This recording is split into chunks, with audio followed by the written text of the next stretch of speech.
السلام عليكم ورحمة الله تعالى وبركاته. سلامك بعد ولال قصدان وان قصان قلبيغيغا كوهيسان وايي oo aan jeclaystay inaan adiga kula wadaago fadlan adigana sheer garay oo la wadaag walaalkaaga muslimka ah. waa wiil dhalinyaro ah oo ay waalidkiisii wax soo bareen oo ay ku soo dadaaleen oo ay waqti ku soo lumiyeen. nasiib wanaag waxa uu noqday qof dunida laga yaqaano, waxa uu ka mid noqday dadka dunida ugu hantida badan. waxa uu nasiib u yeeshay inay hoos yimaadaan kumanaan qofood oo shaqaale ah. waxa uu nasiib u yeeshay in dad fara badan oo dunida ku nool ay lacagta uu haysto awgiis u soo hoos fadhiistaan. waxa uu dareemay awood dheeri ah. waxa uu muujiyay in dad fara badan oo dunida ku nool ay jecel yihiin. dadku way jeclaayeen, dadku way ka daba ordayeen, dadku way soo cabatumayaan, dadku way rabaan, waa ay jecel yihiin. waxaana ay gebi ahaantiisba noloshiisii noqotay mid uu iska hilmaamo wax kasta oo dunidan yaallay. waxa uu ka tagay salaadii, waxa uu ka tagay sidaasi la mid ah xiriirkii ilaahay kala dhaxeeyey. waxa uu gooyay waalidkiisii, waxa uu ka fogaaday wax kasta oo xiriira oo ka dhaxeeyey ama xiriir ka dhex sameey jiray asaga iyo Allah subxaanahu wa ta'aala. qaraabadiisii ayuu xiriirkii u gooyay isagoo kaliya la mucaamiltamayay oo la saaxiibay oo la socday dadka u muujinaya inay jecel yihiin, dadka tusinaya jacaylka iyo ixtiraamka iyo cisaha saa'idka ah, kuwaasi oo aanay ahayn kuwa dhabta ah ee u jecel sida dhabta ah ee xiriirka iyo jacaylka dhabta u qaba. noloshiisii waxay sidaa ahayd. nin caqli badan oo imaam ah ayaa arkay maalintii dambe wiilkaasi dhalinyarada ah, wuxuuna ku yidhi, warniyahow, ilaahay hadduu hanti ku siiyey ma diinta ilaahay ugu gargaartid oo aad dadka masaakiinta wax ugu qabatid? balse ninkii dhalinyarada ahaa waxba dheg jalaq umuusan siin, waxbana hadalkiisii kamuusan soo qaadin. inta fiiriyey ayuu ka tagay. waxa uu ogaaday ninkii caalimka ahaa in wiilkaani hooyadiis ay ku nooshahay nolol aad u liidata, in hooyadiis ay ku nooshahay guri aad u jajaban oo cariish ah, in hooyadiis ay dhibaato ku jirto.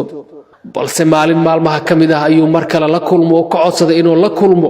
dadkan miyay ku jecel yihiin? markaasuu wuxuu ku yidhi, haa, kii fadhiya ayaa ii istaaga, kii socda ayaa istaaga, kii jiifana hurdada ayuu iga soo kacaa, iyagoo mar kasta hoosteeda jooga lugahaygana qabsanaya. ninkii ayaa ku yidhi, dadkaani kuma jecla. hadday dadkaani ku jecel yihiin, aniga ayaa ku tusinaya dadkan inay ku jeclaan oo keliya hantidaada ay jecel yihiin. ee qofka sida dhabtaa kuu jecel waa hal qof oo keliya, qofkaasi aniga ayaa kuu geenaya. waxaad kala baranaysaa dadka dunidaani saaran, dadka xaafadaani ku nool, kuwooda ku jecel iyo kuwooda aan ku jeclayn, kuwa danta kaa leh ee aanan haba yaraatee kuu baahnayn, iyo qofka ku raba jismigaaga jecel, dhibaatada kula nacab ee kaa fikiraya in dhaawac yar ama xanuun yar ku soo gaaro. wiilkii dhalinyarada ahaa ayaa waxaa laga dhigay inuu geeriyooday. naxashkii meydka ayaa la geliyey, waana la qaaday. waxaa lagu soo wareejiyey xaafadii oo idil. qof kasta ayaa loo tagay, waxaana la weydiinayaa, ninkii hebel ahaa wuu dhintay, waa uu geeriyooday xalay. waxaa la rabaa qof ninkaani asxaan u sameeya.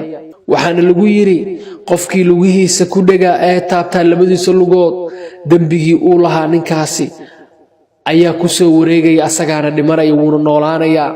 qof kasta oo loo geeyaa ee lagu yidhaahdo, ninkan waa nin hebel, waa ninkii saas ahaa, waa ninkii lacagta ku siinayey, waa ninkii aad jecleed, waa ninkaad u istaagayseen, waa ninkaad taageersaneedeen, maanta wuxuu u baahan yahay inuu soo noolaado. wuxuuna ku soo noolaan karaa oo keliya in lugihiisa aad qabatid, kabacdina aad oofisid oo aad tiraahdo, aniga ayaa dembigiisa qaadaya, dembigiisa adaa laguu soo wareejinaya, adiga ayaa dhimanaya, asagana wuu soo noolaanayaa.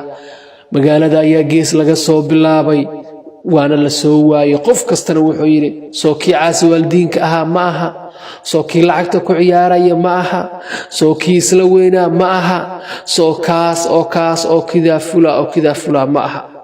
waxaa laga waayey xaafaddii intaasoo kunoo qof ay ku nooleen hal qof oo naftiisa u hura oo yidhaahdo aniga ayaa dhimanaya, dembigiisana dhabarka saaranaya, asagana ha soo noolaado. balse waa la soo waday, waxaa loo keenay hooyadiis oo ku jirta guri jajaban oo cariish ah. weliba waa indhoole oo wax ma arki karto. ninkii ayaa ku yidhi wiilkaagii oo meyd ah ayaan ku wadaa, haddaad lugihiisa qabato dembigiisii dhan aduu kugu soo wareegayaa, adiga ayaana dhimanaya, asaga wuu noolaanaya. balse hooyadiis oo aad u ilmaynaysa ayaa waxay ku jawaabtay maandhow gacanteeda hoo lugihiisa ii saar, aniga uma jeedi, dembigiisa aniga ha isoo fuulo, anigana aan dhinto, asaga ha noolaadee, aniga og dhibkan ka soo maray. intaa markay sheekadii ay maraysay, wiilkii ayaa isheen waayey, wiilkii ayaa ku jiri waayey naxashkii. lugtii ayaa gacanta loo saaray maamadii, hooyo lugtii ayaa gacmaha loo saaray. ninkii dhallinyarada ahaa waa uu soo kacay, hooyadiis ayuu ku dhegay. maalintaasi ayuu wuxuu ogaaday qofka sida dhabta ah dunidan u jecel ee naftiisa u huri karta. hooyo abaalka ay nagu leedahay dunidaana xaqeeda ma gudi karno. haddaad abaalkeeda gudi weysay, haddaad abaalkeeda oofin weysay, fadlan hooyo ha ku dhimin dunidan dusheeda oo wax dhibaata ha u geysanin. abaalkeedii waaba gudi weysay, laakiin ha dhibaataynin. imise hooyo Soomaaliyeed ayaa dunida ku dhibaatoonaya, imise hooyo Soomaaliyeed ayaa maantay dalkeenii Soomaaliya ku dhibaatoonaya. waxa dhibaateynaya waa wiilkeedii, waa walaalkeedii, waa saygeedii, waa qofkii ay 9 bilood caloosha ku siday. walaalayaal, waxaa idinka codsanayaa inaad qisadan ila sheer garaysaan oo aad gaarsiisaan. ilaahay ajir iyo xasanaad ha kaa siiyo.